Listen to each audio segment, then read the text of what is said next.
Today we're going to be working on this 2005 Legacy GT wagon. What we're going to be doing is replacing this trim piece right here. This trim piece is just a plastic bezel that goes around the metal tailgate. It's not structural, but it is functional in that it keeps water out of the tailgate. I was having some water in the tailgate problems. This procedure should be the same for all 2005 to 2009 Legacy wagons, as well as the Outback wagons of this era, and of course the GT wagons too. But it's going to go looking like this, and it's going to end up looking like this. So yes, it's dirty. I apologize for that, but this should really help out. So what we're going to do, our goal, by the way, is to remove this piece so we can access the back of this. So these trim pieces here are in front of them. So this is the first step to removing this. These pull out. These are actually in there really well.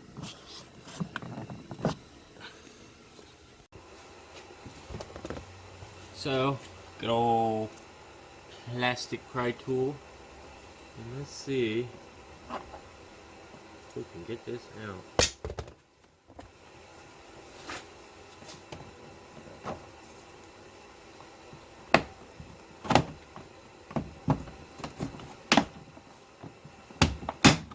There we go.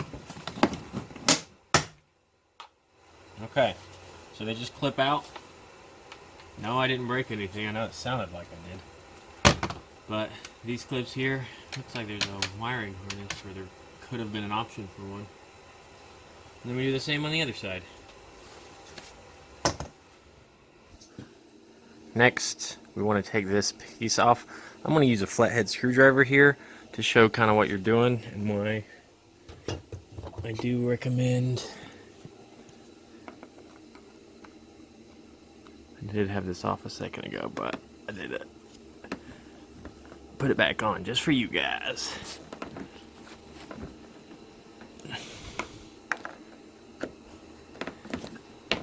Okay.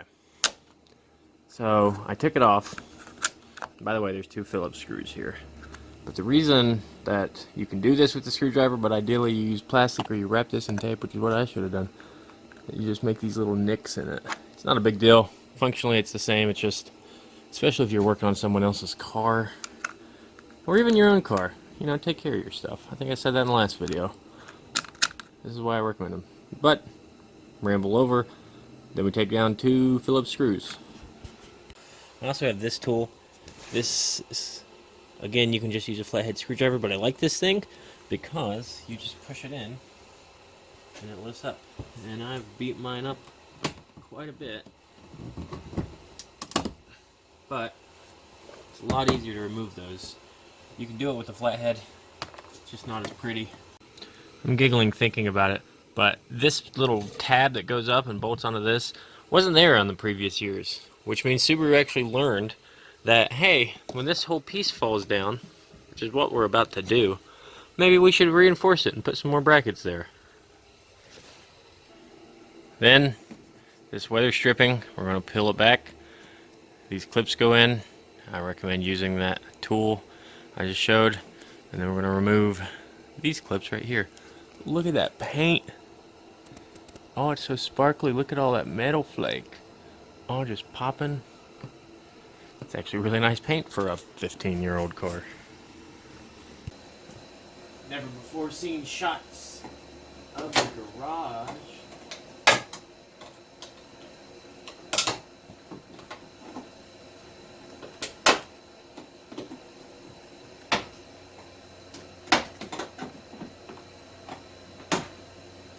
And then these pins, the wide part goes in the gasket there.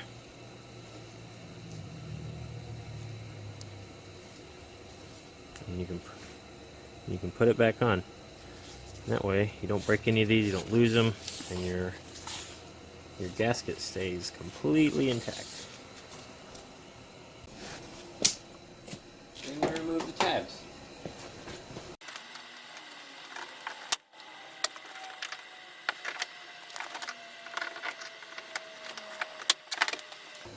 You can see what I did there. It's a really complicated technique. It's called holding it with one hand and pulling the tabs out. I did that so that I didn't break any of them because it was all wanting to fall down on me. So with the panel off, you're now going to have to take off, where can I find one? There's one. Through this piece here, there's several of these bolts that you'll have to reach. Those are 8mm. Some of mine, here's another you can see, the light doesn't reflect it, but it's back there, come on. So, some of these are actually in pretty good shape, some of them appear to be rusted, but go ahead and take those down. So I ran into a fun problem. These are the other side of those bolts we're removing, and oh look, it's loose. And this one's loose too.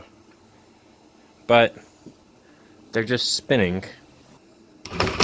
They're just spinning in place.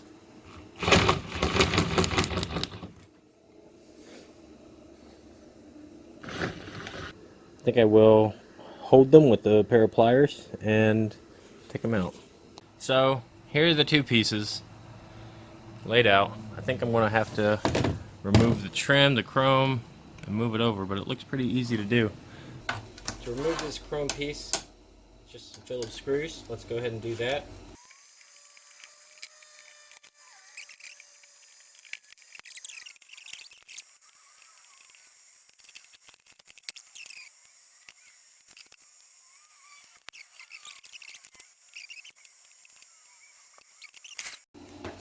And we're going to start to build back our new tailgate piece.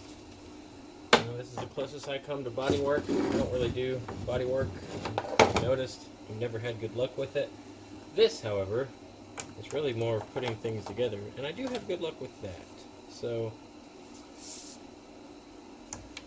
let's see. Knock things over. Put this in. Put that in there.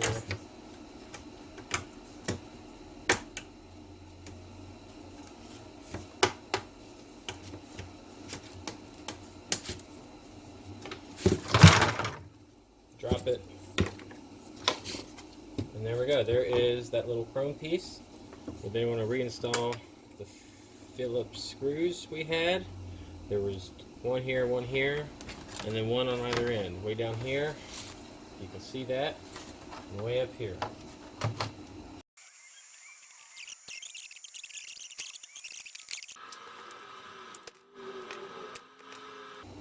I don't know how they attach this thing. It's just tape. It's just double-sided tape. There's no screws. I don't see how you could remove it. Maybe it's not meant to be removed.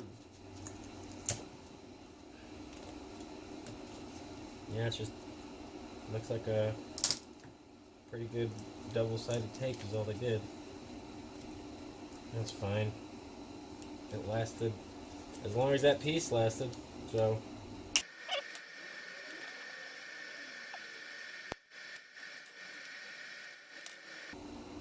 Yeah, body work, as much as I like to tinker, I've never had any success in body work. So maybe I'll try it one of these days.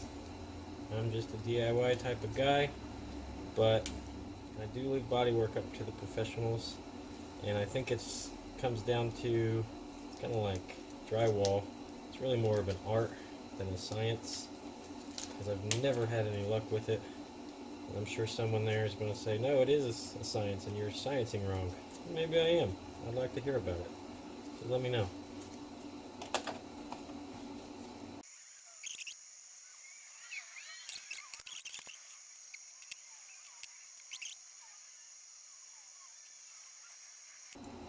With the 3M tape on, there's a small pin right here that helps to align it. Press it on. That actually looks pretty good. And we have rebuilt the tailgate piece.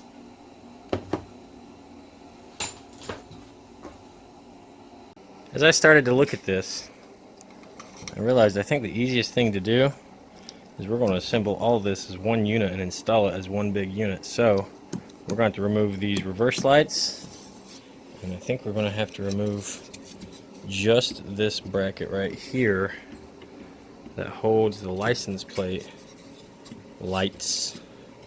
Yeah, we are. That's part of it. So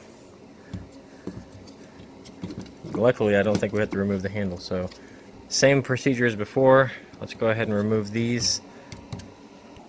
Then we're going to move it over into this. The pins will just slide in.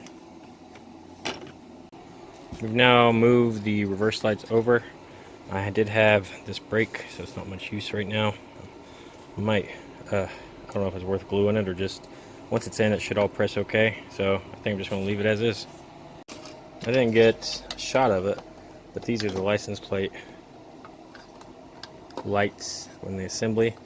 We're going to want to take these Phillips screws out. You can see where it broke on the old panel, and we're going to screw them in to that there.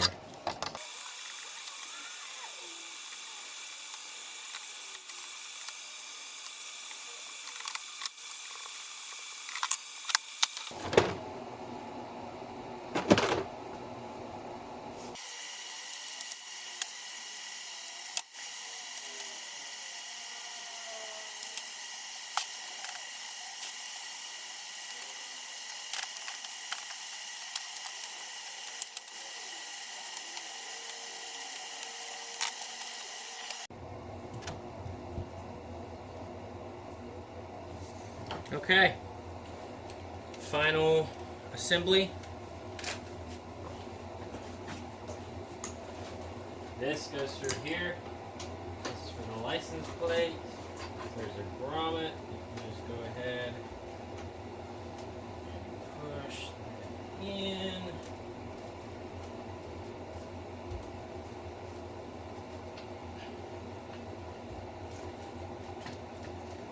So it's secure.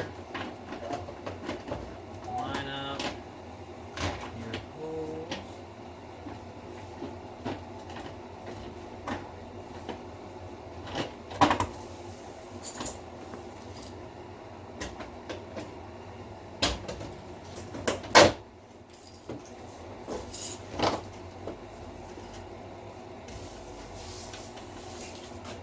Voila! So I was only able to salvage about 5 or 6 of these actually. That's okay though. It's still going to be on there plenty tight. Almost seems like it will be on there fine with no help at all. We're going to go ahead and reinstall those bolts, reinstall those nuts. These longer style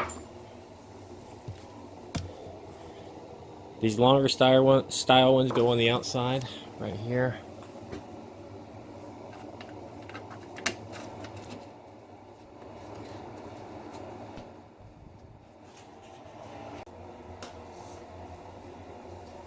So this is, I don't know if this is unpainted or painted black, but it should really help out. It's just regular. Actually it stands out a bit because it's clean and the car is not. But panel's on. We're now going to start reinstalling everything.